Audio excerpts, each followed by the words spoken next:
د غرغښت راډیو تلویزیون درنو لیدونکو اوریدونکو او ګلالیو زده کوونکو هیله ده چې روغ او جوړ به وئ. د زده کړې په کور کې خپرونې ته په خیر راغلی. نن ورځ د 11م ټولګي د ریاضي په مضمون کې موضوع ده د پارابولا وترونه. په تیر ساعت کې مو پارابولا تعریف کړی وو. ویلی مو چې په یوه مستوي کې د هغو ټولو نقطو هندسي محل چې د یوې مستقرې یا ځای پر ځای نقطې او یوه ثابت مستقیم خط څخه په مساوي فاصلو کې پرتې وي عبارت له پارابولا څخه ده. د پارابولا محراک، هادي خط، راس او د تناظر د محور په پیژندنه باندې مو خبرې کړې وې. نن ورځ د پارابولا وترونه او همداشان معادله وایو. د پارابولا وترونه یا وتر څه ته وایي؟ هغه مستقیم خط چې د پارابولا دوه نقطې سره ونښلوي د پارابولا وتر نومیږي. هغه مستقیم خط چې د یوه پارابولا دوه نقطې سره ونښلوي یا سره وتړي عبارت دی د پارابولا له وتر څخه. په وتر کې څو وترونه ډیر مهم دي. وتر مو وپېژندلو. بل محراکي وتر دی. محراکي وتر څه ته وایي؟ که چیرې د پارابولا وتر له محراک څخه تیر شي دې ته محراکي وتر وایي. یعنی هغه وتر چې له محراک څخه د پارابولا له محراک څخه تیر شوی وي د محراکي وتر په نامه یادیږي. بل عمودي وتر دی. عمودي وتر دا هغه وتر ته ویل کیږي چې د محراک په نقطه کې پر تناظري محور باندې عمود وي. وینه یو عمومي وتر شولو. د دې موضوع د وضاحت لپاره فرض کوو چې یوه پارابولا په نظر کې ونیسئ. دا فرض که یوه پارابولا ده. د دې پارابولا په مورد باندې دغه تعریفونه راخلو. دا یو پارابولا فرض کوي. دا یو ثابته نقطه څه شی شولو؟ اپ یعنی محراک. دا راس وښیئ. د افقي کرښې تناظري محور دی یا د تناظر محور یا محراکي محور ورته وایي ځکه له محراک نه تیریږي. د اس اپ د فاصلې په اندازه شاته دلته یو عمود رسم کوو. دا عمود څه شی وښیئ؟ دا ډي یا د پارابولا هادي کرښه راښیي. دا دی.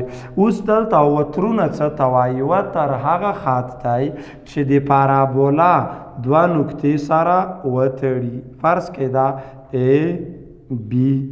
ای بي ته د پارابولا څه ویل کیږي؟ وتر وایي. که چیرې وتر له محراک څخه تیر شي، وتر له محراک څخه تیر شوی، فرضاً په دې ډول لاس یو وتر راخلو د پارابولا له محراک څخه یې تیروو. که چیرې وتر له محراک څخه تیر شي دې ته څه ویل کیږي؟ فرضاً دې نقطې ته ام وایو، دې ته فرضاً ان وایو. دې ته محراکي وتر وایي. یعنی محراکي وتر هغه وتر دی چې د پارابولا له محراک څخه تیر شي. ام ان محراکي وتر شو. بل عمودي وتر څه ته وایي؟ عمودي وتر هغه وتر ته وایي چې له محراک څخه تیر شي خو د محراک پر نقطه کې په تناظري محور باندې عمود وي. یعنی داسې یو وتر تیروو. په دې ډول دا وتر وښیئ. د اپ څخه تیر شو له محراک نه به تیریږي خو د محراک په نقطه کې به پر تناظري محور باندې څنګه وي؟ عمود وي دا ال دیتا ال زبر وایو دغه ال زبر ته کوم وتر وایي دیتا عمودي وتر وایي محراکي وتر هم ورته ویلی شي عمودي وتر ته محراکي وتر هم ویلی شو خو ولې هر محراکي وتر ته عمودي وتر ویلی نشو ځکه محراکي وتر شرط دا ده چې له محراک نه به تیریږي نور که عمود و که نه عمود او عمودي وتر دا معنه چې له محراک نه به تیریږي او د محراک په نقطه کې به پر تناظري محور باندې څنګه وي په دې باندې به عمود وي دې ته عمودي وتر ویل کیږي د پارابولا په وترونو کې دغه عمودي وتر چې دی دا ډیر مهم دی عمودي وتر یې ډیر مهم دی ولی مهم دی ځکه یو خو عمودي وتر د پارابولا د ګراف په رسمولو کې مرسته کوي همداشان کله کله عمودي وتر اوږدوالي څخه مونږ کولی شو د پارابولا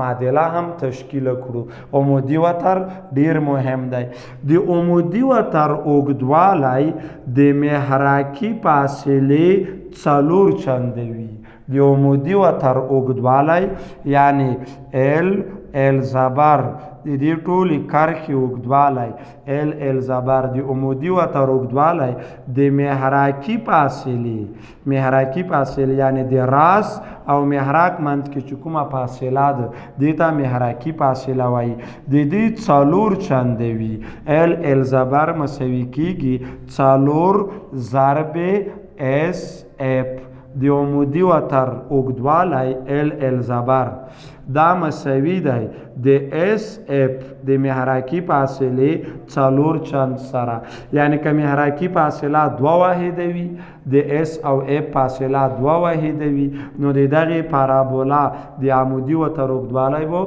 4 ضرب 2 8 واحده وي همداشان که دغه د حادي کرښې د تقاطع نقطه د تناظري محور سره په اچ وښیو د حادي دا کرښه حادي کرښه ده د حادي کرښې او د تناظري محور د تقاطع ټکی په اچ باندې وښیو همدا ډول د ال زبر فاصله یعنی د عمودي وتر اوږدوالی ال زبر دا د اچ اف د فاصلې بیا څو چنده کیږي 2 چنده کیږي 2 ضرب اچ اف ځکه دغه د اس نه تر اف پورې او د اس نه بیا تر اچ پورې دا فاصلې څنګه وي دا د پارابولا د تعریف له مخې سره مساوي دي اس اف مساوي دی ل اچ اس سره دا فاصلې مساوي وي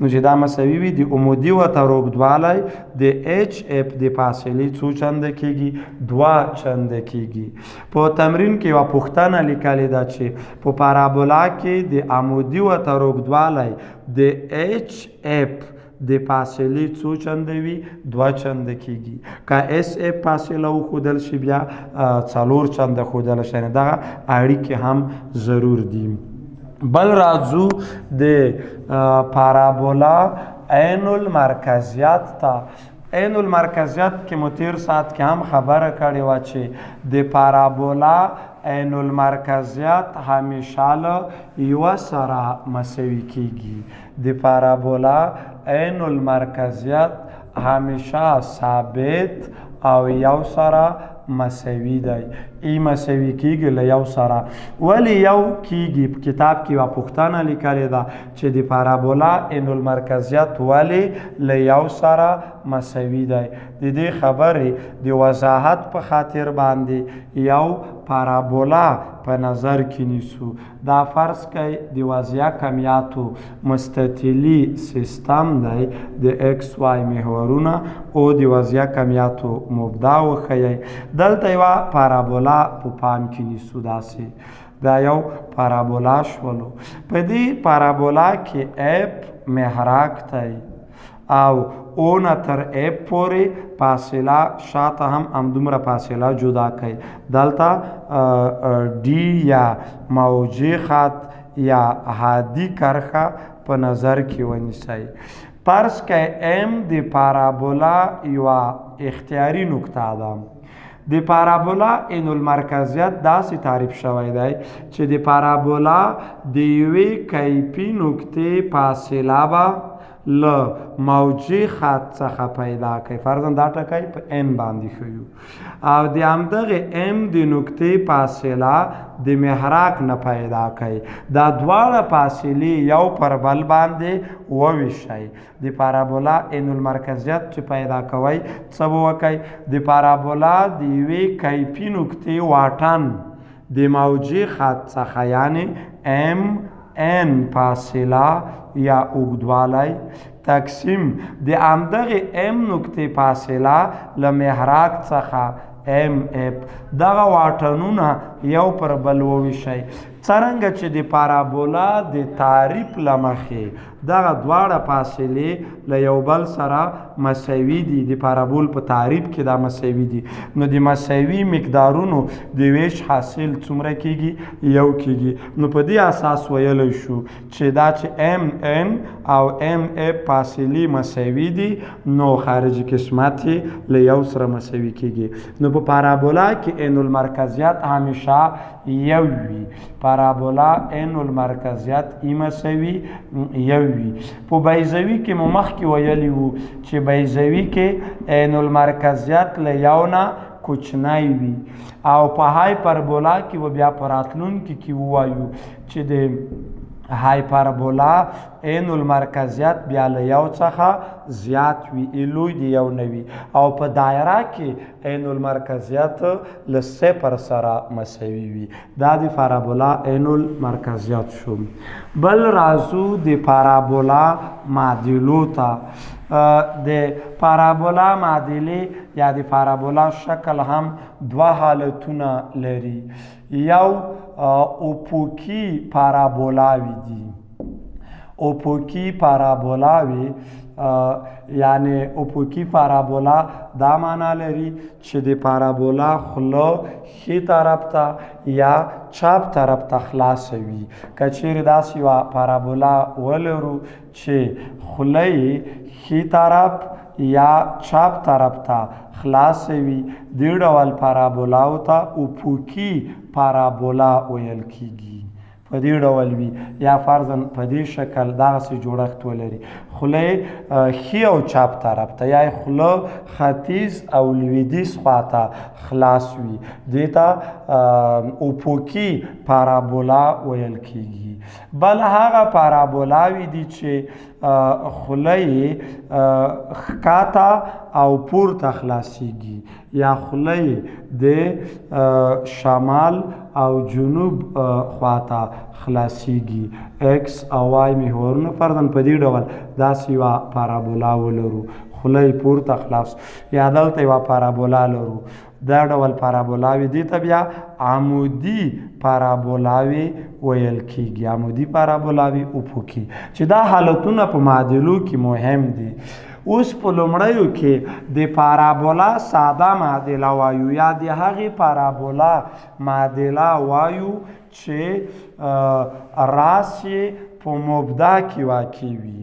که چیرې داسې پارابولا ولرو چې د پارابولا راس د وضعیه کمیاتو په مبدا کې واقع وي، د پارابولا راس په مبدا کې واقع وي، نو معادله یې څه ډول ښودلی شو؟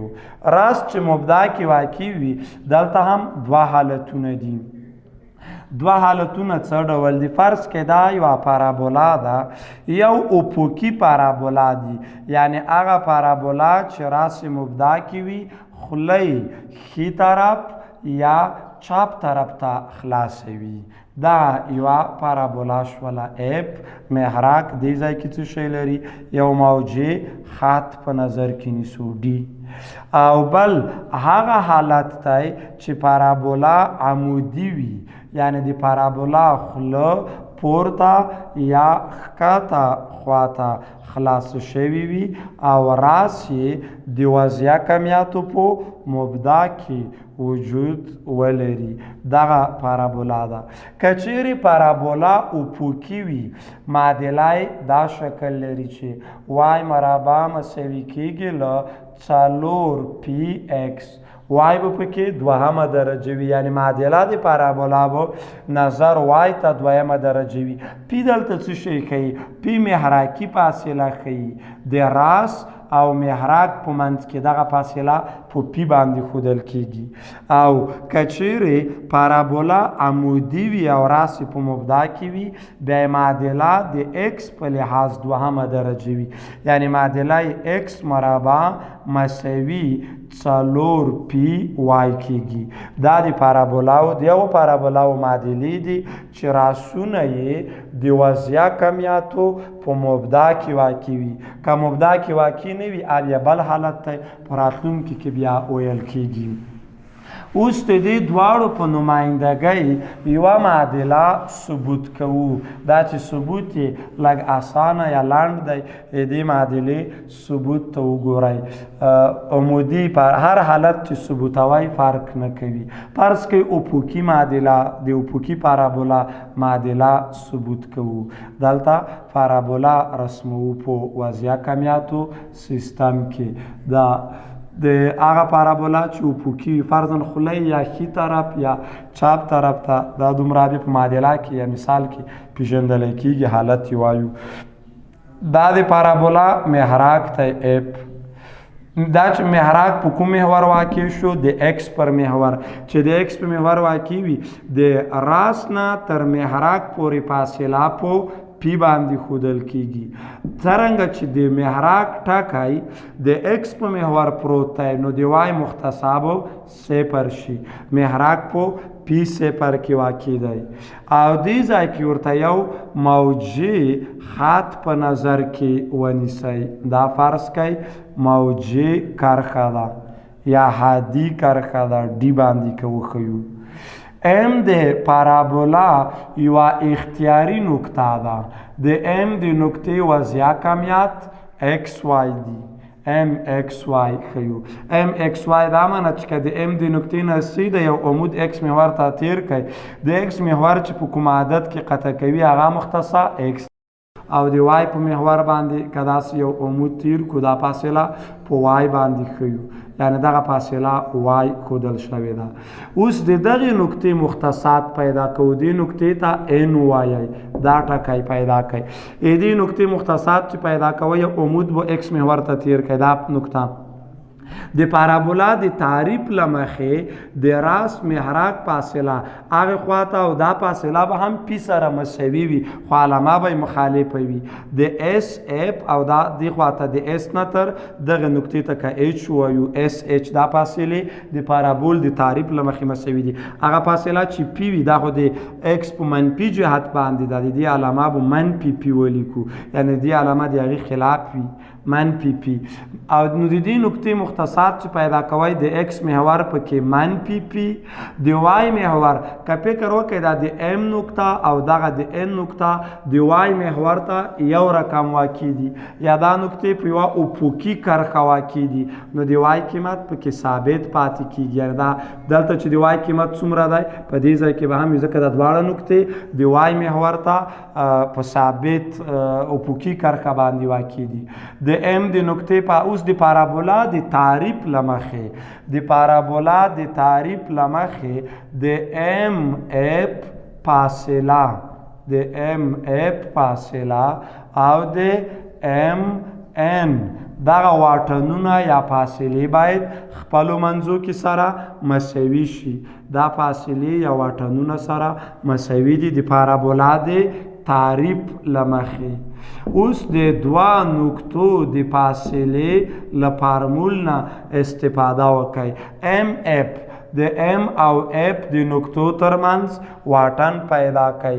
ایکس نه به پی منفي شي ایکس منفي پی کل مربع جمع د وای نه به دلته وای نه به څه شی منفي کوي صفر منفي کوي وای منفي صفر کل مربع د جذر لاندې د دوه نقطو د فاصلې فارمول مو استعمال کړو مساوي کیږي ام ان د نقطو ترمن فاصله ایکس نه به منفي پی منفي شي منفي پی چې تر منفي کوي هغه منفي علامه به ور ضرب شي علامه به مثبت شي یعنی ایکس جمع پی کل مربع جمع د وای نه به د وای قیمت منفي کوي وای منفي وای کل مربع د جذر لاندې د دواړه خواوې مربع کوو تر څو جذرونه یې د منځه یوړل شي اطراف مربع کړئ دواړو خواو جذر نه صرف نظر کوو ایکس منفي پی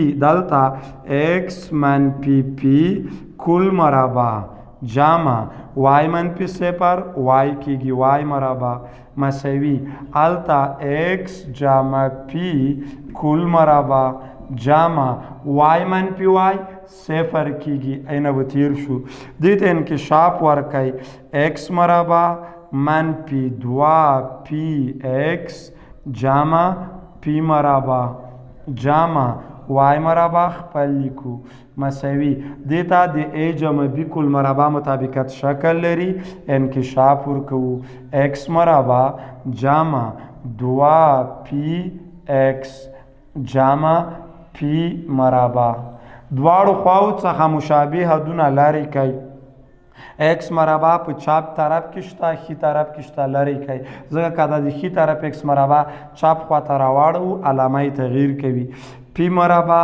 دواړو خواو ته شته دې نه هم تیر شئ منفي دوه پی ایکس انوشو ختمولی کوي دلته وای مربع خپل پرېږدو وای مربع مساوي کیږي له دوه پی ایکس دا منفي دوه پی ایکس ښي طرف ته یوسئ هغې خواته چې یوسئ علامه به یې مثبت شي مثبت دوه پی ایکس وای مربع مساوي کیږي له دوه پی ایکس جمع دوه پی ایکس څو کیږي دا به سره جمع کوي څلور پی ایکس دا د پارابولا معادله شوله وای مربع مساوي کیږي له څلور پی ایکس سره په دې ترتیب او که پارابولا عمودي وي یعنی د پارابولا خوله پورته یا ښکته خلاصه شوې وي بیا یې معادله ایکس مربع مساوي څلور پی وای کیږي یعنی که چیرې د پارابولا معادله د وای لپاره دوهمه درجه وي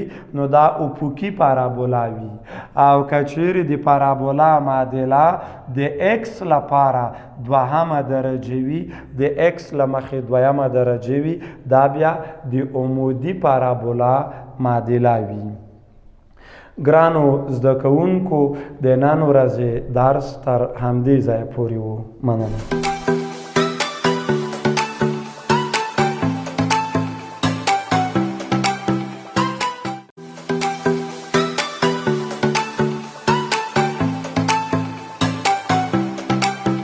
ګرانو زده کوونکو د 11م ټولګي د فزیک د مضمون نوبات دی نن ورځ د ځوړند جسمونو د تعادل پر حالتونو باندې خبرې کوو په تیر ساعت کې مو ویلي وو چې تعادل درې حالتونه لري تعادل د جسمونو تعادل درې حالتونه لري چې پایدار تعادل ناپایدار تعادل او بی توپیره یا بی تفاوته تعادل دي دی تعریفونو پسې شاته په کتاب کې یوه پوښتنه راخیستل شوې ده د همدغې پوښتنې د حل په خاطر باندې د ځوړند جسمونو په تعادل باندې خبرې کوو پوښتنه داسې شوې ده چې درې شکلونه یې هلته درکړي دي په کتاب کې او ویلي دي چې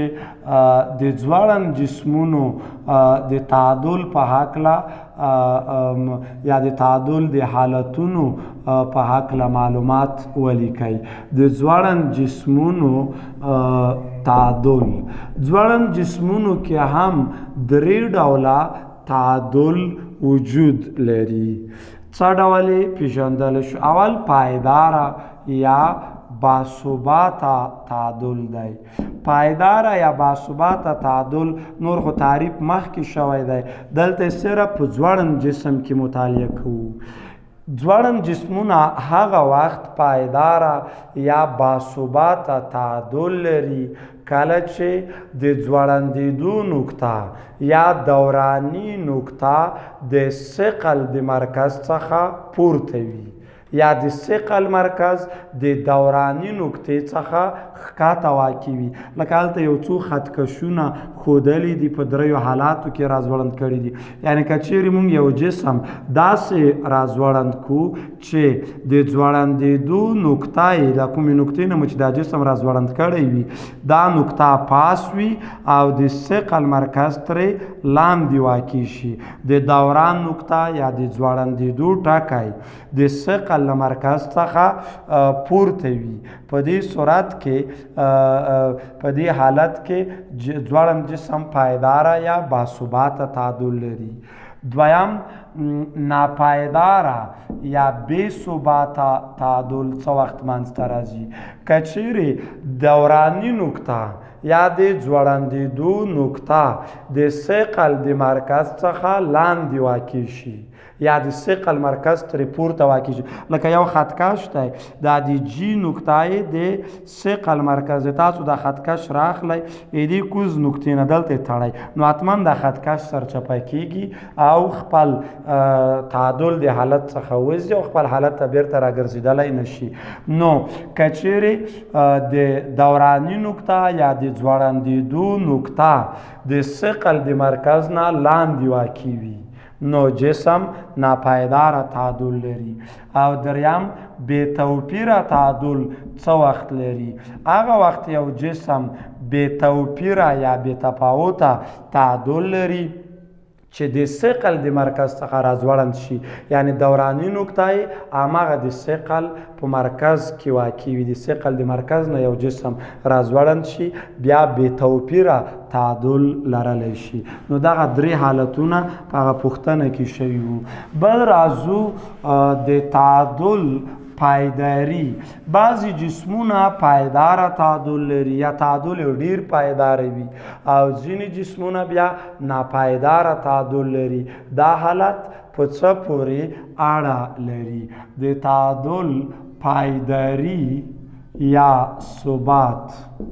د تعادل پایداری یا ثبات دا چې ځینې جسمونه پایداره تعادل لري او ځینې بیا ناپایداره یا بې ثباته تعادل لري. په دې کې کوم عوامل مسئولیت لري یا هغه کوم عوامل دي چې د تعادل پایداری پایښت یا ثبات زیاتوي؟ دا درې شیان دي. اول عامل چې دی هغه د ثقل د مرکز موقعیت دی. د ثقل د مرکز موقعیت. هر څومره چې د جسمونو د ثقل مرکز د قاعدې طرف ته یا د اتکا نقطې ته نږدې وي په هماغه اندازه به تعادل پایداره یا پایښت لرونکی وي. د ثقل د مرکز موقعیت دا معنا لري فرض کړئ دوه جسمونه دي، یو ډول جسمونه دي خو دا یو جسم داسې جوړ کړی دی چې لاندې برخه یې ډیره درنده ده. جسم دغه لاندې برخه زیات وزن لري. دا برخه ثقل مرکز د قاعدې خواته یا د اتکا سطحې ته ډیر نږدې دی او بل جسم یې داسې جوړ کړی دی چې لاندې برخه یې سپکه ده پورته برخه یې درنده ده. معنا د ثقل مرکز د قاعدې له سطحې نه ډیر باره واقع دی. اوس که دا دواړه جسمونه په ډیر کم حرکت سره د تعادل د حالت څخه وباسئ نو دغه جسم چې دغه د ثقل مرکز د قاعدې طرف ته نږدې دی معنا لاندې برخه ډیره درنده ده دا زر نه غورځېږي او خپل حالت ته راګرځي. خو دا بل جسم چې پاس برخه درنده ده دا زر چپه کیږي زر غورځېږي تعادل به یې ډیر ناپایداره وي. یا فرضاً هغه موټر چې په چات باندې ډیر مالونه یا ډیر درانده شیان باروي یا وزن ور باندې ډیر باریږي د دغو موټرو د چپا کېدلو امکان زیات وي یعنی که موټروان لږه هم بې احتیاطي وکړي موټر چپا کېږي ځکه چې پورته برخه چې درنده شي نو دا د ثقل مرکز پورته ځي چې د ثقل مرکز څومره د قاعدې له سطحې نه باره لاړ شي تعادل ناپایداره کېږي او جسم زر چپا کېږي یا زر غورځي نو د ثقل د مرکز پردن هغه موټر یا د ځینې ټانکونه چې لاندې برخه یې درنده جوړه شوې وي هغه زر نه چپه کېږي ځکه د دوی د ثقل مرکز د قاعدې سطحې ته نږدې واقع دی دویم عامل چې دی هغه د اتکا د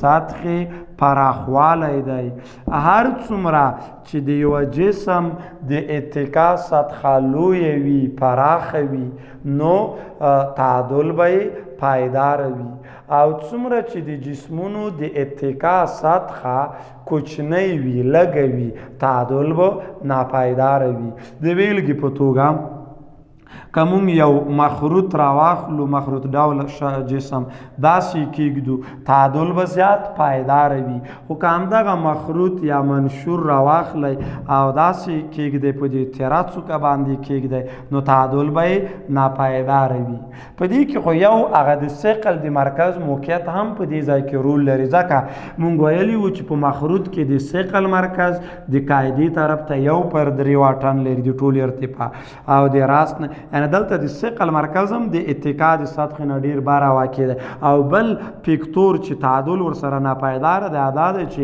د اتکا سطحه دلته ډیره کوچنۍ ده جسم یوازې په یو کوچني ټکي باندې ځان تکیه کړی دی په یو کوچنۍ څوکه باندې تکیه شوی او د دې جسم تعادل ډیر ناپایداره هو ولې د دې جسم تعادل به زیاته پایداري لري نو څومره چې د یوه جسم د قاعدې سطحه یا دغه د اتکا سطحه په عامه اصطلاح پلنه وي پراخه وي تعادل به یې زیات پایښت لري جسم به زر نه چپه کېږي دریم عامل چې دی هغه د جسمونو وزن دی د جسمونو وزن دا هم د تعادل په پایښت او پایداری کې رول لري هر څومره چې د یوه جسم وزن زیات وي معنا جسم دروند وي تعادل به یې پایداره وي او څومره چې جسم سپک وي وزن یې کم وي تعادل به یې ناپایداره وي فرضاً دوه یو ډول جسمونه دي تاسو دا راواخلی د یوه میز د پاسه یې کېږدی فرض کړئ دا یو جسم